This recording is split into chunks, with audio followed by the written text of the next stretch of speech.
ನಮಸ್ಕಾರ ನನ್ನ ಪ್ರೀತಿಯ ವೀಕ್ಷಕರೇ. ಇವತ್ತಿನ ಗೌರಿ ಕಲ್ಯಾಣ ಸಂಚಿಕೆಯಲ್ಲಿ ನಡೆಯೋ ಘಟನೆಗಳು ನಿಜವಾಗಿಯೂ ಹೃದಯ ಮುಟ್ಟುವಂತಿವೆ. ಒಂದು ಕಡೆ ತಾಯಿಯ ಮಮತೆ, ಇನ್ನೊಂದು ಕಡೆ ಹೊಸ ಸಂಬಂಧದ ನಾಜೂಕು ಭಾವನೆಗಳು. ಇವುಗಳ ಸಂಯೋಜನೆ ಈ ಎಪಿಸೋಡ್ಗೆ ವಿಶೇಷ ಮೌಲ್ಯ ಕೊಟ್ಟಿದೆ. ಮೊದಲನೆಯದಾಗಿ, ಒಂದು ತಾಯಿಯ ಹೃದಯ ಎಷ್ಟು ಪ್ರೀತಿಯಿಂದ ತುಂಬಿರುತ್ತೆ ಅನ್ನೋದಕ್ಕೆ ಕಾಂತಲಕ್ಷ್ಮಿ ಪಾತ್ರವೇ ಜೀವಂತ ಉದಾಹರಣೆ. ತನ್ನ ಮಗಳು ಗೌರಿ ಮದುವೆಯಾಗಿ ಮೊದಲ ಬಾರಿಗೆ ಮನೆಗೆ ಬಂದಿದ್ದಾಳೆ. ಜೊತೆಗೆ ಅಳಿಯನೂ ಕೂಡ. ಈ ಒಂದು ಕ್ಷಣಕ್ಕಾಗಿ ಕಾಯುತ್ತಿದ್ದ ಅವಳ ಮನಸ್ಸು ಇಂದು ಸಂತೋಷದಿಂದ ತುಂಬಿ ತುಳುಕುತ್ತಿದೆ. ಅವಳಿಗೆ ಕಾಲು ನೆಲದ ಮೇಲೆ ನಿಲ್ಲುತ್ತಿಲ್ಲ. ಮನೆಯಲ್ಲೆಲ್ಲ ಹಬ್ಬದ ವಾತಾವರಣ. ಈ ದೃಶ್ಯ ನೋಡಿದ ಪ್ರತಿಯೊಬ್ಬ ತಾಯಿಗೂ ತಮ್ಮ ಜೀವನದ ನೆನಪುಗಳು ಮತ್ತೆ ಜೀವಂತವಾಗುತ್ತವೆ. ಮುಂದೆ ಬರುತ್ತದೆ ಗೌರಿ ಮತ್ತು ವಿವೇಕ್ ನಡುವಿನ ಆ ಮುದ್ದಾದ ಕ್ಷಣ. ವಿವೇಕ್ಗೆ ಪಂಚೆ ಉಡುವುದು ಗೊತ್ತಿಲ್ಲ, ಆದರೆ ಗೌರಿ ತನ್ನ ಪ್ರೀತಿಯಿಂದ, ಚಿಲಿಪಿತತನದಿಂದ ಅವನಿಗೆ ಪಂಚೆ ಉಡಿಸುವ ದೃಶ್ಯ. ಅದು ಪ್ರೀತಿಯ ನಿಜವಾದ ಅಭಿವ್ಯಕ್ತಿ. ಮಾತುಗಳಿಗಿಂತ ಕ್ರಿಯೆ ದೊಡ್ಡದು ಅನ್ನೋದನ್ನು ಈ ಸೀನ್ ಸಾಬೀತು ಮಾಡುತ್ತದೆ. ವಿವೇಕ್ ಪಂಚೆ ಉಟ್ಟು ಹೊರಗೆ ಬಂದಾಗ ರಾಜಲಕ್ಷ್ಮಿಯ ಮಾತು, ನಮ್ಮ ಅಳಿಯಂದಿರು ಹಳ್ಳಿ ಹೀರೋ ಥರ ಕಾಣ್ತಾರೆ. ಈ ಒಂದು ಮಾತು ವಿವೇಕ್ ಮುಖದಲ್ಲಿ ಸಣ್ಣ ಸಂಕೋಚ ಮೂಡಿಸುತ್ತದೆ. ಅವನಿಗೆ ಇದು ಹೊಸ ಲೋಕ. ಅವನು ಬೆಳೆದದ್ದು ನಗರ ಜೀವನದಲ್ಲಿ. ಆದರೆ ಇಲ್ಲಿ ಎಲ್ಲವೂ ವಿಭಿನ್ನ. ನಂತರ ಬರುತ್ತದೆ ಊಟದ ಸನ್ನಿವೇಶ. ಕಾಂತಲಕ್ಷ್ಮಿ ತನ್ನ ಅಳಿಯನಿಗಾಗಿ ಅನೇಕ ವಿಧವಾದ ತಿನಿಸುಗಳನ್ನು ಸಿದ್ಧಪಡಿಸಿದ್ದಾಳೆ. ಪ್ರತಿಯೊಂದು ತಟ್ಟೆಯಲ್ಲೂ ಅವಳ ಪ್ರೀತಿ ತುಂಬಿದೆ. ಆದರೆ ವಿವೇಕ್ಗೆ ಇದು ಶಾಕ್ ಮೇಲೆ ಶಾಕ್. ಇದು ಊಟಕ್ಕ ಅಥವಾ ಎಕ್ಸಿಬಿಷನ್ಗೆ ಅನ್ನೋ ಅವನ ಮಾತು ನಗುವು ತರಿಸಿದರೂ ಅದರೊಳಗೆ ಅವನ ಗೊಂದಲ ಸ್ಪಷ್ಟವಾಗುತ್ತದೆ. ಇನ್ನೊಂದು ಪ್ರಮುಖ ಕ್ಷಣ, ನೆಲದ ಮೇಲೆ ಕೂತು ಊಟ ಮಾಡೋದು. ಕಾಂತಲಕ್ಷ್ಮಿ ಇಲ್ಲಿ ಕೆಳಗೆ ಕುಳಿತುಕೊಳ್ಳಿ ಅಂದಾಗ ವಿವೇಕ್ ಮತ್ತೊಮ್ಮೆ ಶಾಕ್ ಆಗ್ತಾನೆ. ಹೈಫೈ ಜೀವನಕ್ಕೆ ಒಗ್ಗೊಂಡವನಿಗೆ ಇದು ಹೊಸ ಅನುಭವ.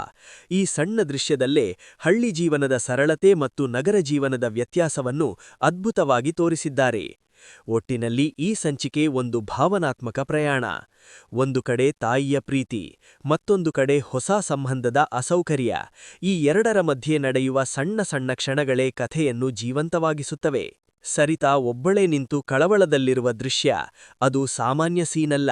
ಒಂದು ತಾಯಿ ತನ್ನ ಮಗ ದೂರವಾಗುತ್ತಿದ್ದಾನೆ ಅನ್ನೋ ಭಯದಿಂದ ಒಳಗೆ ಒಳಗೆ ಮುರಿದು ಹೋಗುತ್ತಾಳೆ. ಅದೇ ಸಮಯದಲ್ಲಿ ಚಂಚಲ ಬಂದು ಅವಳ ಮನಸ್ಸಿನ ಮೇಲೆ ಇನ್ನಷ್ಟು ಒತ್ತಡ ಹಾಕುತ್ತಾಳೆ. ಗಂಡು ಮಕ್ಕಳು ಮದುವೆಯಾದ ಮೇಲೆ ಹೆಂಡತಿ ಕಡೆಗೆ ಹೋಗ್ತಾರೆ ಅನ್ನೋ ಮಾತು ಸರಿತಾ ಹೃದಯಕ್ಕೆ ಚೂರಿಯಂತೆ ತಾಗುತ್ತದೆ.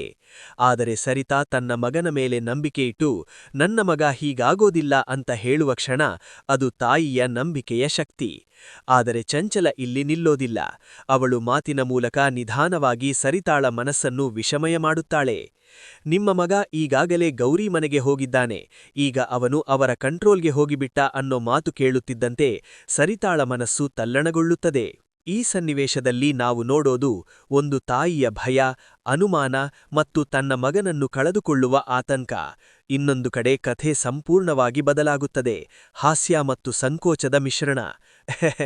ವಿವೇಕ್ ನೆಲದ ಮೇಲೆ ಕೂತು ಊಟ ಮಾಡಕ್ಕೆ ಕಷ್ಟಪಡುವ ದೃಶ್ಯ ನಗುವು ತರಿಸಿದರೂ ಅವನ ಪರಿಸ್ಥಿತಿ ನೋಡಿದಾಗ ಸ್ವಲ್ಪ ಕರುಣೆ ಕೂಡ ಬರುತ್ತದೆ. ರಾಜಲಕ್ಷ್ಮಿ ಇದು ಬಫೆ ಸಿಸ್ಟಮ್ ಅಲ್ಲ ಅಂತ ಹೇಳುವಾಗ ಹಳ್ಳಿ ಸಂಪ್ರದಾಯದ ಸರಳತೆ ಎಷ್ಟು ಸ್ಪಷ್ಟವಾಗಿ ತೋರಿಸುತ್ತದೆ. ವಿವೇಕ್ ಹಂಗೋ ಹೆಂಗೋ ಕುಳಿತುಕೊಳ್ಳಕ್ಕೆ ಹೋಗಿ ಬಿದ್ದು ಹೋಗುವ ದೃಶ್ಯ, ಎಲ್ಲರೂ ನಗುತ್ತಾರೆ. ಆದರೆ ಅವನಿಗೆ ಅದು ಒಂದು ದೊಡ್ಡ ಅವಮಾನ ಅನ್ನಿಸುತ್ತದೆ. ಚಿನ್ನು ಅವನ ಕಾಲನ್ನು ಫೋರ್ಸಾಗಿ ಫೋಲ್ಡ್ ಮಾಡಿಸುವಾಗ ಅವನು ಅಮ್ಮ ಅಂತ ಕೂಗುವ ಕ್ಷಣ, ಅದು ಒಂದೇ ಸಮಯದಲ್ಲಿ ಹಾಸ್ಯವೂ ನೋವು. ನಂತರ ಆರಂಭವಾಗುತ್ತದೆ ಊಟದ ಅದ್ಭುತ ಸನ್ನಿವೇಶ. ಕಾಂತಲಕ್ಷ್ಮಿ ಮತ್ತು ಗೌರಿ ಸೇರಿ ಒಂದೊಂದೇ ತಿನಿಸುಗಳನ್ನು ಬಡಿಸುವಾಗ ಅದು ಕೇವಲ ಊಟ ಅಲ್ಲ, ಅದು ಪ್ರೀತಿ. ವಿವೇಕ್ ಮಾತ್ರ ಅದೆಲ್ಲ ನೋಡ್ತಾ, ನಾನು ಒಬ್ಬನೇ ಇದನ್ನೆಲ್ಲ ತಿನ್ನಬೇಕಾ ಅಂತ ಕೇಳುವಾಗ ಅವನ ಗೊಂದಲ ನಮಗೆ ಸ್ಪಷ್ಟವಾಗಿ ಕಾಣುತ್ತದೆ. ರಾಜಲಕ್ಷ್ಮಿಯ ಮಾತು ಇಲ್ಲಿ ಹೃದಯ ಮುಟ್ಟುತ್ತದೆ. ಅಳಿಯ ಮನೆಗೆ ಬಂದ ದಿನವೇ ನಮ್ಮ ಹಬ್ಬ. ಈ ಒಂದು ಡೈಲಾಗ್ ಹಳ್ಳಿ ಮನಸ್ಸಿನ ಸೌಂದರ್ಯವನ್ನು ತೋರಿಸುತ್ತದೆ. ಹಬ್ಬ ಅಂದರೆ ದಿನಾಂಕ ಅಲ್ಲ, ಸಂಬಂಧ. ಇದಕ್ಕೆ ಮಧ್ಯೆ ಚಂಚಲ ಮಾಡಿದ ವಿಡಿಯೋ ಕಾಲ್ ಕಥೆಗೆ ಮತ್ತೊಂದು ದೊಡ್ಡ ತಿರುವು. ಚಿನ್ನು ಕಾಲ್ ರಿಸೀವ್ ಮಾಡಿದಾಗ ಸರಿತಾ ತನ್ನ ಮಗನ ಸ್ಥಿತಿಯನ್ನು ನೋಡುತ್ತಾಳೆ. ಅವನ ಉಡುಪು, ಅವನ ಸ್ಥಿತಿ ಎಲ್ಲವೂ ನೋಡಿ ಅವಳು ಶಾಕ್ ಆಗ್ತಾಳೆ.